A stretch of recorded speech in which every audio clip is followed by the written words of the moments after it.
Hello everyone, I am Nehal from WS Cube Tech, and in this video we are going to talk about decision tree in machine learning. So let's get started. So let's just first understand what is decision tree in machine learning. Now decision tree is a machine learning algorithm which is based on supervised learning. That is, it's the supervisor who gonna explain what the input is gonna be and what would be its corresponding output in the training data set. Now, decision tree can be used for both regression as well as classification problems. That is regression, what does it mean? It means for the continuous target variables. Say for example, you want to predict the income of a person based on his designation, age. So this is an example of this continuous target variable. Also, decision tree can be used for classification problems as well. And classification means for categorical target variables that are divided into categories. Say for example, the categories can be yes or no. So at every stage of the decision process falls into one of the categories. But mostly decision tree is used for the classification problems. Now the goal of decision tree is to build up a classifier model that can just predict the classes or value of the target variable. So see, we have already known that when we are just putting this data into the algorithm, we get a model, program or a logic. So with respect to this decision tree, when we just put this training data into this algorithm, so we get a classifier model, and hence the goal is to build a classifier model. Now let's just understand the decision tree terminologies with the help of this diagram. So this is the root node. Now this root node is also called as the decision node, where we just pass this entire data set which gets divided further based upon the decision. So this is a point from where the decision tree starts. You can just see these are the leaf nodes. The green color over here, these are nothing but these are the leaf nodes. Now the tree that cannot be classified further are the leaf nodes. They are the final output node. Now this is called splitting. So the point where the root node or the decision node gets divided into sub nodes based upon the condition is called as splitting. This is the sub branch. This is the branch, or you can just call it as the subtree over here. Now a tree that gets formed by splitting the tree is called as the branch or the subtree over here. Now let me just give you the real life examples of this decision tree. So the first one is in the medical field. Now see, with the help of this decision tree, one can just get to a conclusion whether a person is showing COVID symptoms or not. So you can just observe over here, does the patient have difficulty in breathing? If yes, then put on the ventilator. If no, then does the patient has fever? If yes, quarantine him, or if no, then stay at home.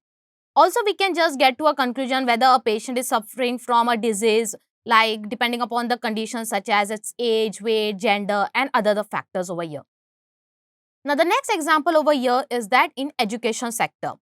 So, in colleges and universities, the shortlisting of students can be decided based upon his percentage, certificate, or attendance, and many more factors over here. So, a decision tree can also decide the overall promotion of the faculties present in the universities. Talking about this third example over here is that in the banking sectors. So, with the help of this decision tree, whether to grant loan to a person or not can be decided based upon the person is employed, his monthly income. So, you can just see if it is he is employed. So, will go, if yes, then what is monthly salary? If no, then loan will definitely get declined. If the monthly salary is above 1 lakh, so approve the loan. If it is less than 1 lakh, so reject. So likewise, it can be just used in the banking industries as well. Now, the next question is how we just create this decision tree. So consider this data set over here. So you can just see that you are having this outlook, humidity, wind. Okay. So depending upon these features, the target variable, we need to say that whether the person will play the tennis or not. Now, as soon as you just see this data set over here, you can just create a decision tree over here. So this way you can just create a decision tree. So say you consider this outlook as a root node over here. So you will split your data set using this outlook. So when it's overcast, the person will play tennis irrespective of whether it is humid or windy climate. But in case of this sunny and rainy case, we have this mixed samples. So you need further classification done, say on the humidity features. So when humidity is normal, person will play tennis in, and if the humidity is high, the person will not play the tennis. Now the question is, how do we select which feature to make the root node and then split further? So we need to select such a feature that separates the target variable at its best. And for this, we use impurity criteria. And the most common way to measure impurity is the entropy and Gini impurity. Both are just used to calculate the purity of a split in a decision tree. So let's talk about the entropy. So right now we have choose the outlook. But say we choose the windy as the root node and then split further. So whichever root node we choose is going to affect the accuracy of our model. So you can just observe here, we are getting this pure subset over here. That is, it is having low entropy. So now what is this entropy over here? So see, entropy is a measure of the purity in a subset and it always lies between this 0 to 1.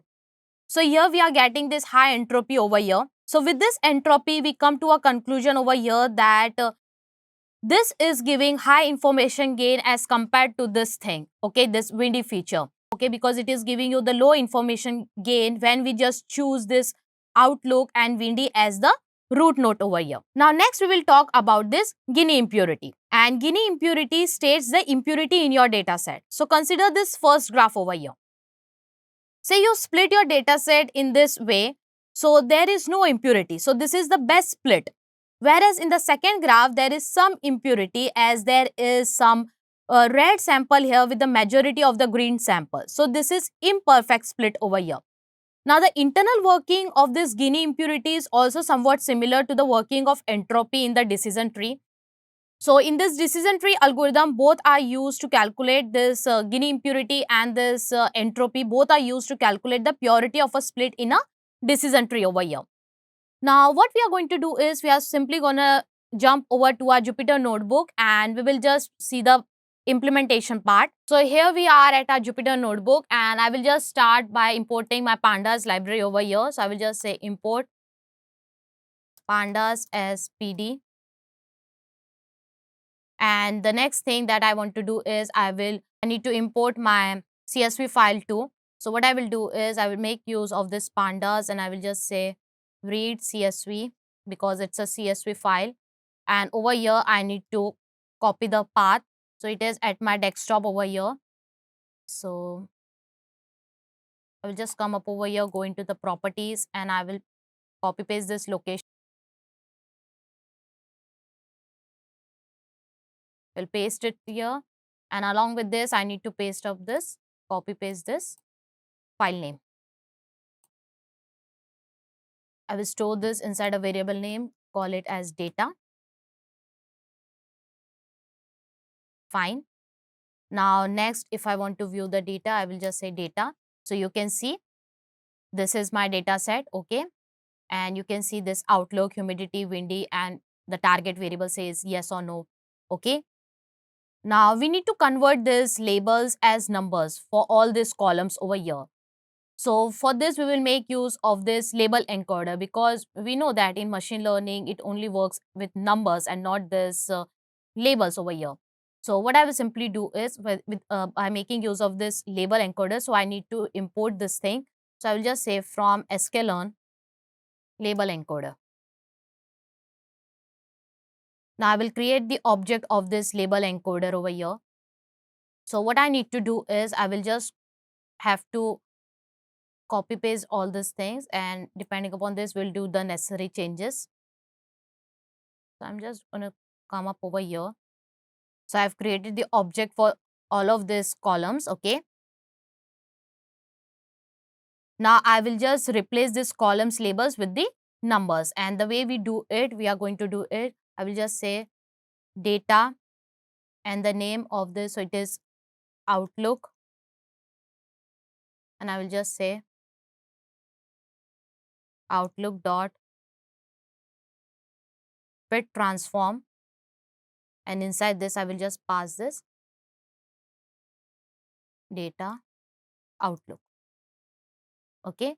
And similarly I'm just going to do it for all of my these features, okay. That's it. Now I will show you my data over here. So see, I have just converted those labels as numbers over here, all right. Now what I will do is I will just separate out my independent and dependent variables. So these are my independent variables over here.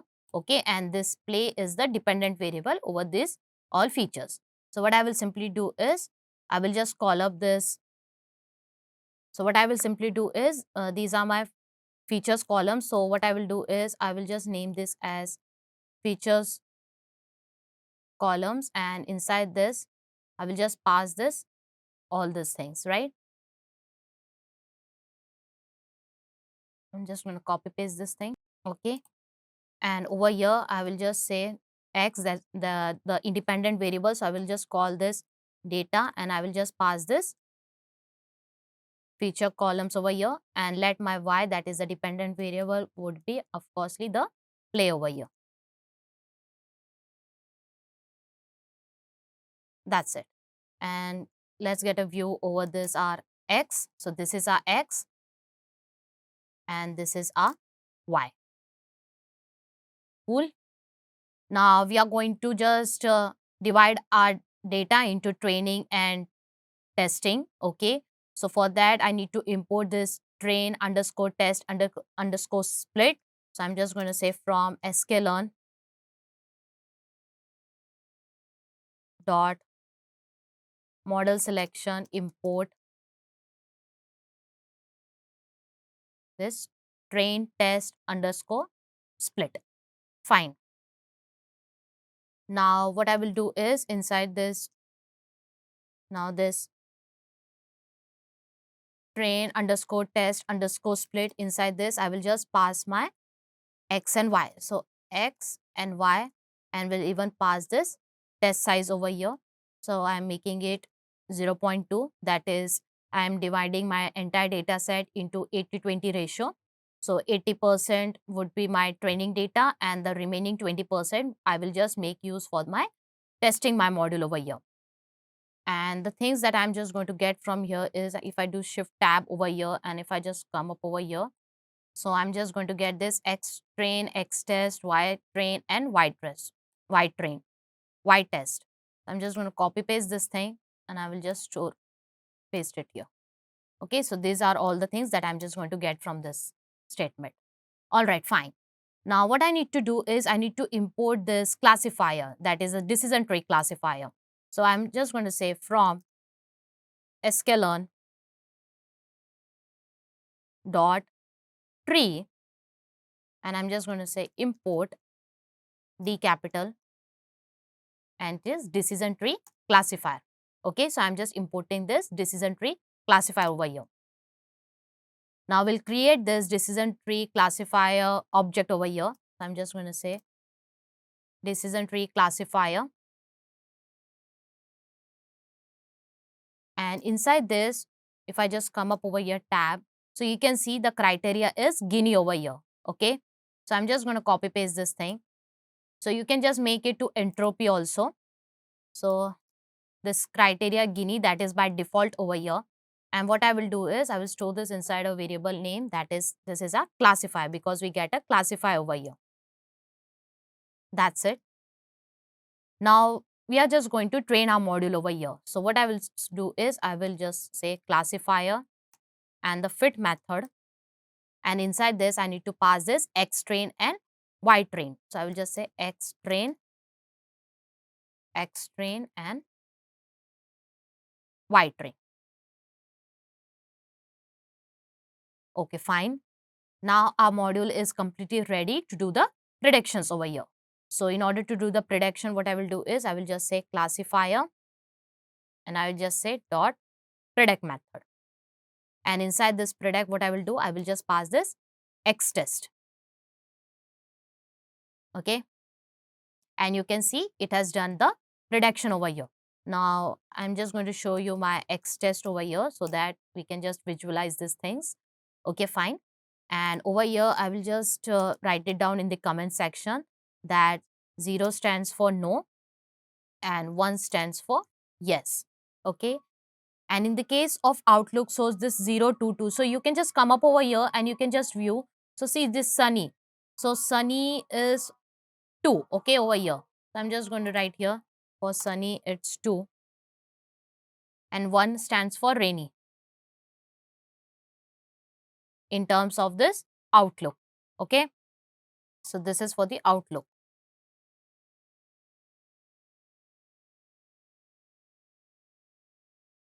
Fine. So you can just see that when the outlook is 0, okay, that is the overcast is 0, humidity is present, wind is present. So it is saying that yes, the person will play tennis. Whereas for the second over here, that is 2. So 2 stands for sunny. When it is sunny and when the humidity is present, when the wind is not present, so it will not play. And similarly for this, when it is sunny, when the humidity is present and when the wind is present, also it will not play. So likewise, it is doing the predictions over here. Fine. Next, what we can do is we can just calculate the score of our classifier over here. So what I will simply do is classifier dot score, and inside this I will pass my this X test and Y test. So it is giving you the score as 0.333. Okay, fine. Next to this, what you can simply do over here is that you can just visualize your decision tree over here. Now, in order to do that thing, what you can do simply is you can just import this tree. So I'm just going to say that from sklearn import tree, and next we have this tree dot plot tree, and inside this I will just pass my classifier over here. So here comes your decision tree over here. Okay, so it simply says that when your this independent variable is less than equal to 1.5, your Gini impurity is calculated and it will go on this left side. And when it is depending upon this condition over here, that is, if it is less than equal to 1.5, it will go this side, else it will go this way. This will be your leaf node in this case over here. And likewise, it is doing this splits over here, and these are your leaf nodes over here. So likewise, you can just visualize this decision tree over here. Now, moreover to this, if I just come up over here, so I show you about this Gini index over here. You can just make it to entropy as well. So what I will simply do is, let me just comment this down. And what I will simply do is, I will just copy paste this thing. And I will make this to entropy.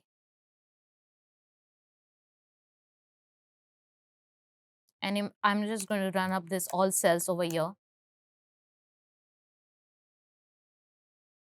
Okay, so if I just come up over here, so you are getting this the same score over here. Okay, and this is the decision tree for your entropy. Now entropy is calculated. So see, generally your performance will not change whether you use this Gini impurity or this entropy. It only matters in this 2% of the case. Now both of these are just the criteria for calculating the information gain that I just already told you guys. That is, they are used to calculate the impurity of a node, and their internal working is quite similar. And I used to just compute the split after every new splitting. But when we just compare these two methods, so Gini impurity is more effective in terms of computing power, and it's the best for selecting the best feature over here. Okay, so this is all about the decision tree, and this is the Gini impurity, and this is the entropy over here. So I hope that you have understood with this concept. So if you just like this video, so hit the like button, do subscribe to our channel and share it with your friends. So if you just like this video, so hit the like button, share it with your friends and do subscribe to our channel, and see you in the next video.